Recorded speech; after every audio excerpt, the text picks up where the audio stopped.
Okay, tonight I want to walk slowly through an idea that seems simple but is actually the entire architecture of the modern world. It is why no one revolts anymore. It is why politics feels like theater. It is why people are exhausted but compliant. It is why nothing changes. And the idea is this: the worker is gone. Not unemployed, vanished as an identity, replaced, deleted from the heart of modern society. And in his place stands the consumer. That's the whole secret. But let me start more gently. After the Second World War, 1945 to, let's say, 1975, every industrial society, whether they admitted it or not, adopted Marx's premise. They didn't call it communism. They called it democracy, social welfare, social contract. But essentially, the worker became the organizing unit of society. Workers got pensions. Workers got free universities. Workers got public health care. Workers had unions that could shut down the state. Workers had class consciousness, meaning they understood themselves as a group, as a collective organism capable of forcing justice. That was a golden moment. It was short, maybe 30 years, okay, right? But then in the 1980s, the elite realized something dangerous. A worker-centered society becomes too equal, too fair, too stable, too non-hierarchical. And if you are elite, the one thing you cannot tolerate is equality, because equality dissolves power. So the 80s were not just Thatcher, not just Reagan, not just neoliberalism. They were the revolt of the elite. And the task of the 80s was not to expand capitalism. No. It was to destroy the worker as a political category. Because a worker can unionize, strike, negotiate, curse the factory owner, seize the means, vote for redistribution. A consumer cannot, so the worker had to die. Let me restate that, because it is the hinge of the century. The worker had class solidarity. The consumer has envy. The worker says, we. The consumer says, me. Okay? So, in the 1950s, 60s, 70s, the state promised, if you are a citizen, I give you housing, education, job stability, pension. In the 1980s, the state promised, if you are a citizen, I give you choices, low prices, goods. That shift seems gentle. It is the most violent shift in modern economics, because the consumer does not need political consciousness. The consumer needs desire. You do not need to unionize to buy shoes. You do not need class solidarity to buy a phone. You do not need comradeship to scroll through endless pictures of people you resent. And this quiet, cheerful, glittering kills revolution. Now, I want you to run the thought experiment again, because Jiang always returns to it. You give every student $1 million. At first, they smile. Then, they buy homes, cars, sofas. Then they post pictures.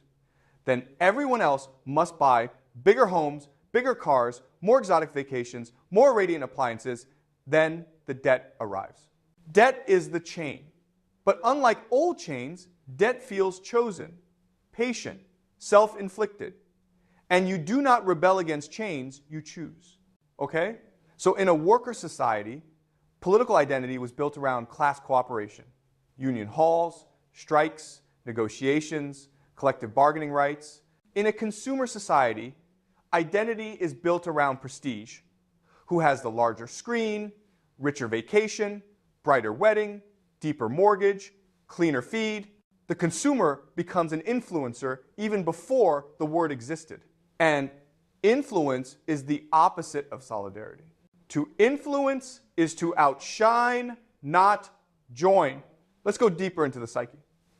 Under worker logic, when you meet another person, you ask, are they decent, trustworthy, kind, someone I can stand beside?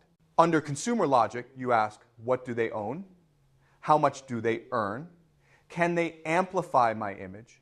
Can they embarrass me by having more? This is the perfection of slavery. Not because someone seizes your body, but because you surrender your imagination. You voluntarily cease to think about freedom at all. Slaves rebel. Consumers display, okay, right?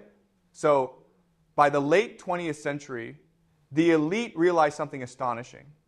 If you turn every citizen into a micro-entrepreneur of identity posting, curating, showing off, purchasing, upgrading, then revolt becomes mathematically impossible. Not morally, mechanically. A society of consumers cannot riot because each individual is too busy defending their little island of purchased image. And if revolt did begin, the first fear is not loss of wages, but loss of Wi-Fi. Let me make it darker. When the worker was dominant, school existed to expand consciousness.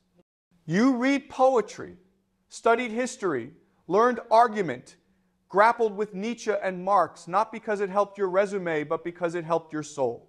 Now, school is a marketplace for prestige signals. What major gets me the job that gets me the house I can photograph to prove I am not losing? Education is no longer learning. It is sorting. If you fail, you do not feel dumb, you feel poor. And shame is far stronger than failure. This is why consumerism pacifies better than any police state could. A police state frightens you. Consumerism flatters you. And flattered people obey more willingly than frightened ones. Now, inequality. In the 70s, a CEO made maybe 20 times a worker. Today, 200, 300 times. The difference is not monetary, it is architectural. Because when inequality becomes divine, untouchable, expected, aesthetic, it ceases to provoke revolt. Instead, it provokes aspiration. Workers see billionaires not as enemies, but as templates. A worker sees injustice. A consumer sees possibility. Okay, so now you understand why the billionaire must be worshipped. Because if the billionaire becomes villain, the consumer remembers he is a worker. And the moment he remembers he is a worker, the elite lose control. So consumerism is the continued neural sedation, the constant whisper that you are almost there, almost luxury, almost celebrity, almost wealthy enough to escape solidarity. It is a treadmill disguised as a dream. Now, the philosophical endpoint. Francis Fukuyama is mocked for saying this is the end of history. But he was right, not because peace has been achieved, but because revolt has been dissolved. History, in Marx's view, advances by material struggle. But the consumer does not struggle. He refreshes, he does not overthrow, he orders. He does not march, he scrolls. How do you create revolution when people check their battery percentage more than their wage percentage? You don't. And that is the perfection. Okay, no, better phrased. Consumerism is the system in which people willingly imprison themselves in desire. Workers rebel because they suffer. Consumers do not rebel because they hope. Hope is the cage. It is easier to starve a man than to deny him envy. So what does the next quarter century look like under this? Not uprising, not Marxist correction, not proletarian dawn, but a glittering quiet. People compete for symbols rather than rights. People compare wardrobes rather than wages. People vanish into self-valuation rather than class valuation. The worker was a citizen. The consumer is a customer. And a customer cannot overthrow the store. That's the secret. That's why the elite reversed the 20th century bargain. They do not need to censor you if they can distract you. They do not need to chain you if you chain yourself to aspiration. When your dream is to display more than others, revolt becomes logically impossible, because revolt requires collective imagination, and consumerism destroys collective imagination at its root. You cannot unionize against your reflection. So let me close quietly. Marx was right, but not in the way the textbooks say. The worker was central, briefly, then removed, not killed, subtly refashioned. And the consumer smiling, scrolling, displaying, indebted became the perfected subject, not coerced, not frightened, not obedient, willing, and that is why nothing changes. Okay? That's enough.